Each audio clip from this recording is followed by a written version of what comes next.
আজি এটা নতুন ভিডিঅ' লৈ আহিলোঁ। এইটো বেগুনীয়া কালাৰৰ পাটৰ ছেট হয়।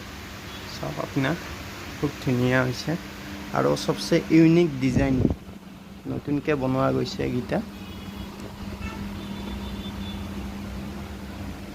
এইটো ছাইড পটিটো পূৰা একদম লগোৱাই আছে, খুব ধুনীয়া যোৰাটো। ইয়াৰ মেখেলা আৰু ব্লাউজ পিচ, এইখন মেখেলা হ'ব। মেখেলাখনত এনেকুৱাকৈ ফুল থাকিব ডাঙৰ ডাঙৰ। চাওক এইটো ব্লাউজ পিচ। ব্লাউজ পিচত আপোনাৰ হাতত বুটা এটা থাকিব। এই ডিজাইনটোৱে আপোনাৰ হাতত ওপৰলৈকে থাকিব, 3/4 টাইপ। এই এটা ছেট আছিলে পাটৰ, পিয়ৰ পাটৰ ছেট, গোলাপ বুটা। এইটো আঁচলটো হেভি হ'ব, আঁচলটো খুব ধুনীয়া হৈছে। পিয়ৰ পাটৰ হয়, চিলিক মাৰ্ক পাব আপুনি এইবিলাক ছেটত। চব যোৰাতে চিলিক মাৰ্ক পাব।